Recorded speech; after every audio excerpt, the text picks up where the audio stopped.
The interstellar University of Andralis Prime was a marvel of the galaxy, a shining beacon of knowledge and coexistence where species from all corners of the cosmos came to study.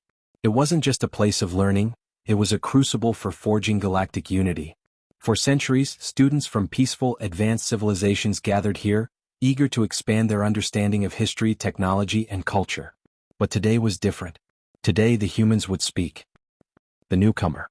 Ethan Cole stood at the front of the lecture hall, his presence both unassuming and intimidating. Unlike his alien peers who bore vibrant scales, soft bioluminescent patterns, or translucent skin, Ethan's plain white shirt and tie were an oddity. Humans were still new to the galactic scene, and despite their relatively recent admission into the Alliance, rumors about their violent past had spread like wildfire. Ethan had become something of an enigma. His academic prowess had earned him a spot in the prestigious university, but his peers avoided him. The reason wasn't hatred, it was fear. Whispers about Earth being a death world circulated in hushed tones. Few dared to sit too close to him in class, and when they did, their antennae, scales, or mandibles twitched nervously.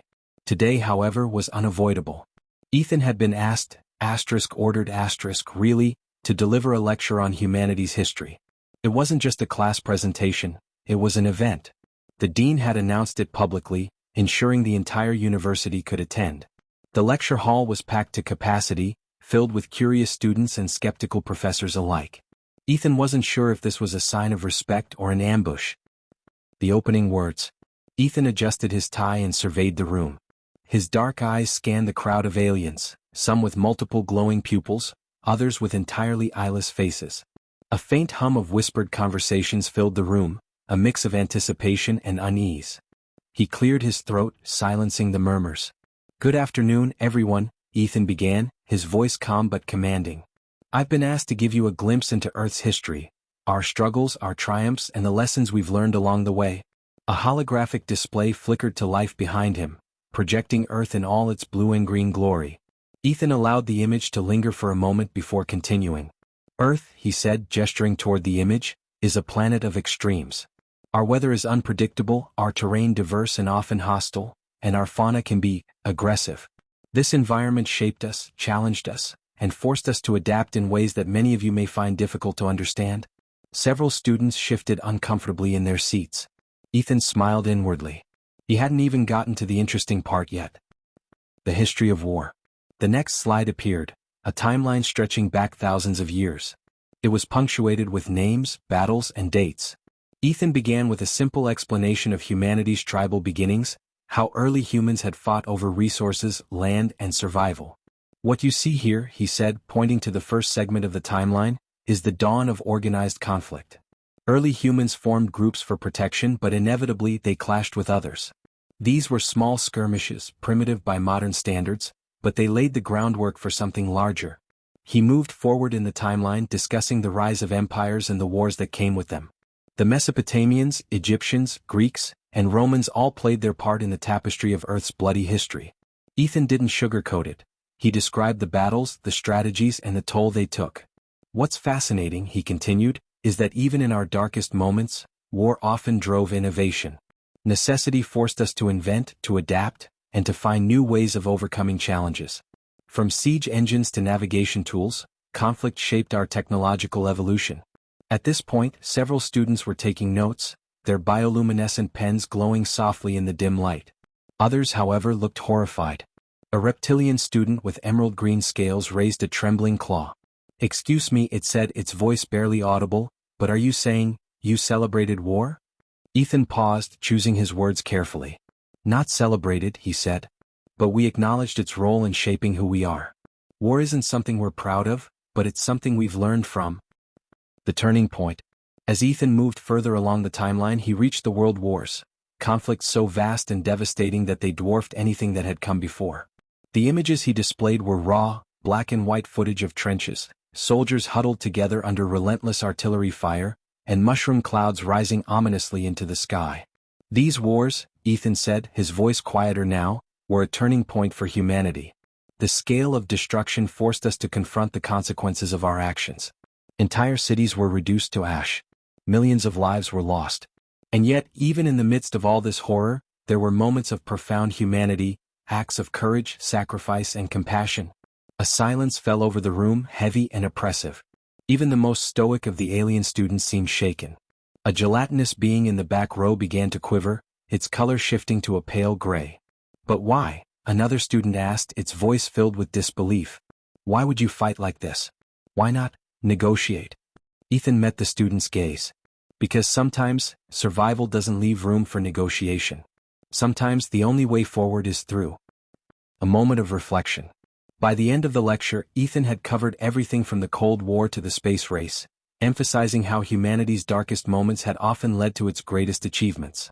The room was eerily quiet as he wrapped up, his final words hanging in the air. "Today, Earth is far from perfect," Ethan said. "But we've come a long way. We've learned that cooperation is more powerful than conflict, that understanding is more valuable than domination. Our history is a warning, a reminder of what we can become if we're not careful. But it's also a testament to our resilience. No matter how many times we've fallen, we've always found a way to rise again." He looked out at the sea of alien faces, their expressions a mix of awe, fear, and respect. "I hope," he added, "that you'll see us not as a threat but as partners. We've seen the worst of ourselves and we've worked hard to be better. Maybe together we can ensure that history doesn't repeat itself." As Ethan stepped back from the podium, the silence lingered for a moment longer. Then, slowly, one student began to clap. Others joined in, hesitant at first but growing in confidence. By the time Ethan returned to his seat, the applause was thunderous. For the first time since he'd arrived at Andralis Prime, Ethan felt something shift. He wasn't just the Death Worlder anymore. He was Ethan Cole, representative of Earth, and perhaps, just perhaps, the beginning of something new. The lecture hall buzzed with hushed whispers after Ethan's presentation. It wasn't the kind of polite applause the students usually offered after a professor's lecture. This was different, raw, uncertain, tinged with something many of them hadn't felt before: unease. Ethan could feel their stares boring into him as he walked back to his seat. He didn't look at them, didn't need to. The shifting hues of their bioluminescent skins, the clicking of mandibles, and the anxious flutter of wings were enough. They were processing what he'd just told them, but whether it was fear, respect, or disgust that dominated their thoughts, Ethan couldn't yet tell.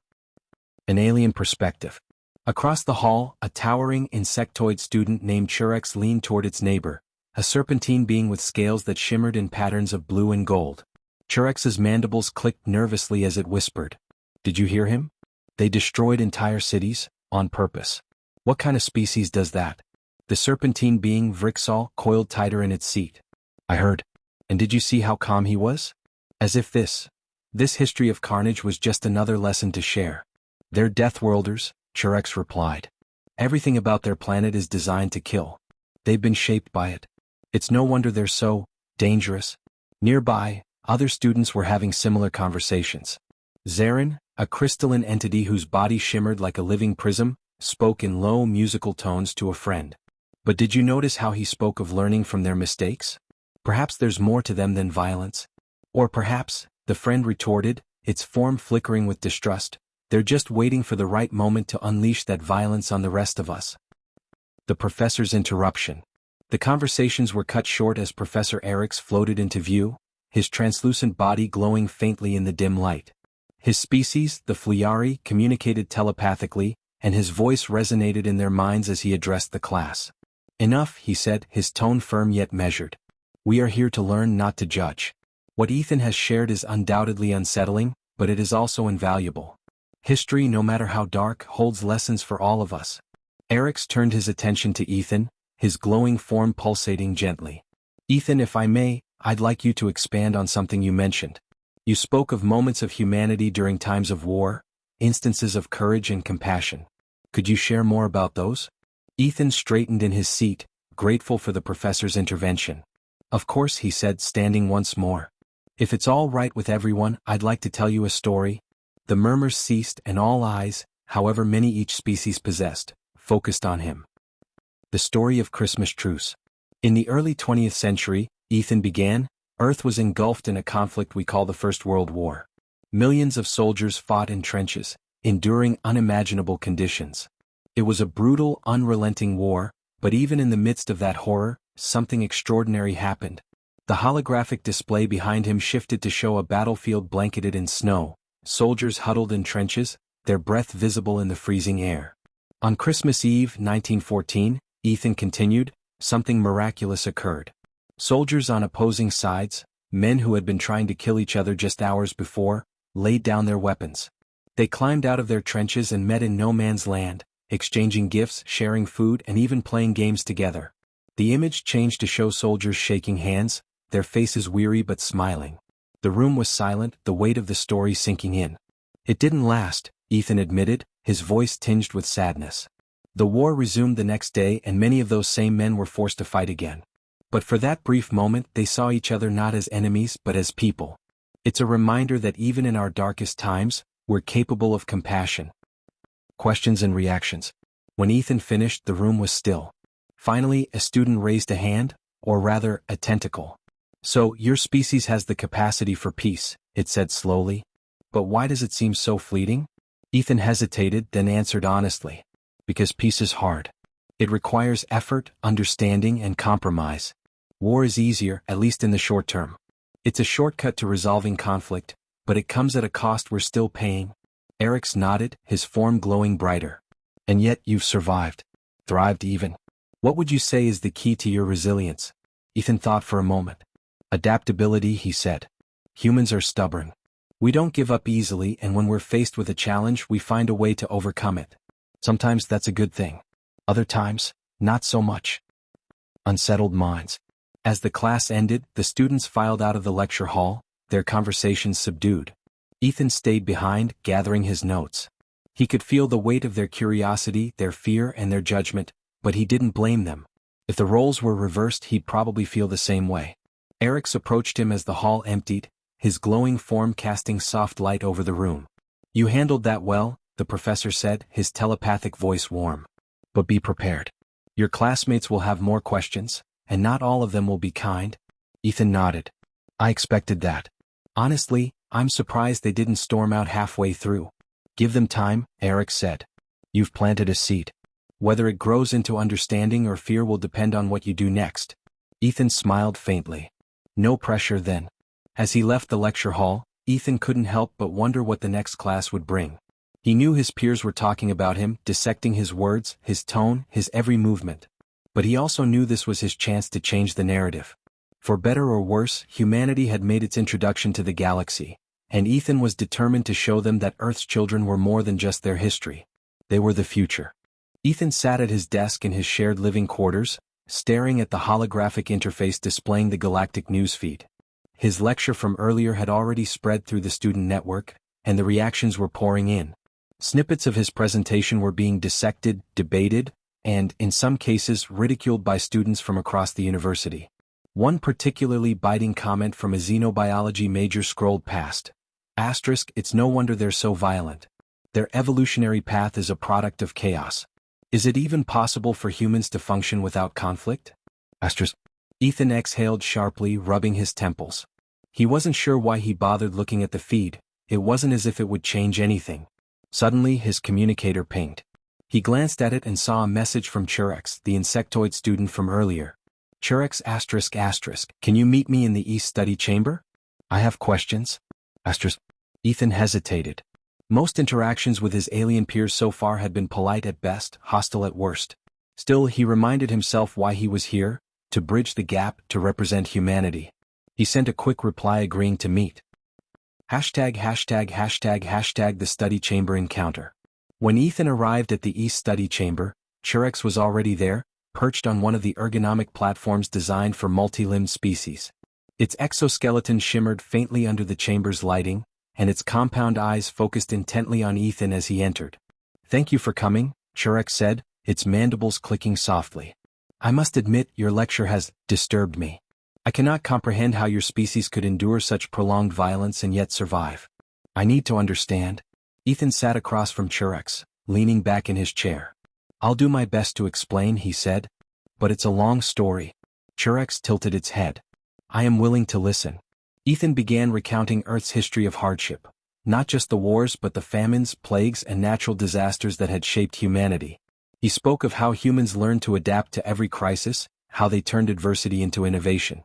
Take the Cold War, for instance, Ethan said. It was a time when two superpowers were constantly on the brink of destroying each other. But out of that tension came incredible advancements, space exploration, medical breakthroughs, and technological leaps that changed the world.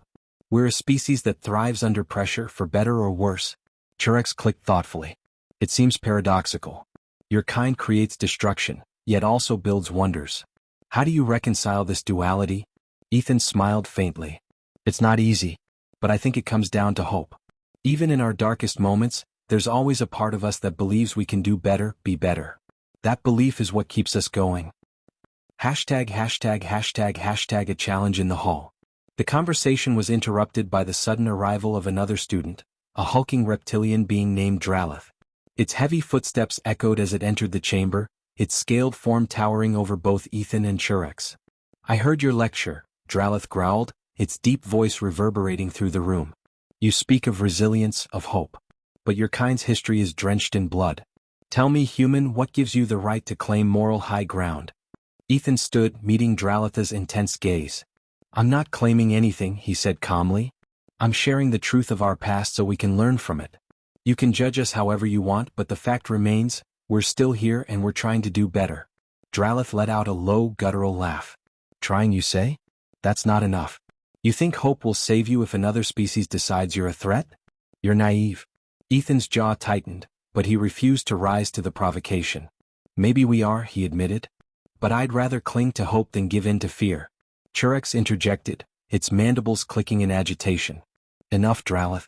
This is a discussion, not a challenge. If you wish to debate, do so with respect. Dralith narrowed its eyes but said nothing more, retreating to the far side of the chamber. Ethan sat back down, exhaling slowly. #######, the catalyst for understanding. The tension lingered in the air as Ethan and Churex continued their discussion, delving deeper into the nuances of humanity's nature. Ethan shared stories of individuals who had risen above the chaos, leaders, visionaries, and ordinary people who had made extraordinary sacrifices for the greater good. Churex listened intently, its compound eyes reflecting a mixture of curiosity and admiration. Perhaps, it said finally, your species' greatest strength is not its resilience, but its capacity for self-reflection. You acknowledge your flaws and strive to overcome them. That is rare. Ethan nodded. It's a work in progress, he said. But it's something we're proud of. As the conversation drew to a close, Churex extended one of its limbs toward Ethan in a gesture of camaraderie. Thank you, Ethan. You have given me much to consider. Perhaps there is more to your species than I first thought. Ethan shook the offered limb, a genuine smile on his face. That's all I ask. #######, an unexpected message.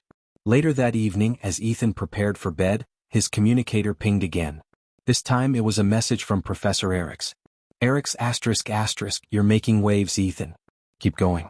The galaxy isn't ready for humanity, but that doesn't mean they can't learn to be. ***. Ethan stared at the message for a long moment, his mind racing with the possibilities. He knew this was just the beginning. The galaxy had seen humanity's scars, but now it was time for them to see the heart behind those scars. The part of humanity that refused to give up, that fought not just to survive but to thrive. And Ethan was determined to be the one to show them. Ethan stood in front of the lecture hall once again, the holographic display shimmering behind him with images from Earth's history, images carefully curated to tell the story he wanted to share. The crowd was larger this time. Word of his previous lectures had spread across the campus, drawing students and professors from a variety of species. Even Dralith had shown up, seated in the back with arms crossed, his piercing eyes locked on Ethan. Ethan took a deep breath. This was the culmination of everything he had been working toward since arriving at the Galactic University. His audience wasn't here to judge him, at least not entirely. They were here to learn, and he intended to give them something to remember. Today, Ethan began, his voice steady and firm, I want to talk about why humanity survived, and why, despite our flaws, we continue to endure. The holographic display shifted to show Earth from space, its blue and green surface gleaming with life. This, Ethan said, gesturing to the image, is where we come from. A planet that should have killed us 100 times over. We call it a death world because its environments are harsh, its predators relentless, and its challenges unending. But instead of breaking us, it made us stronger.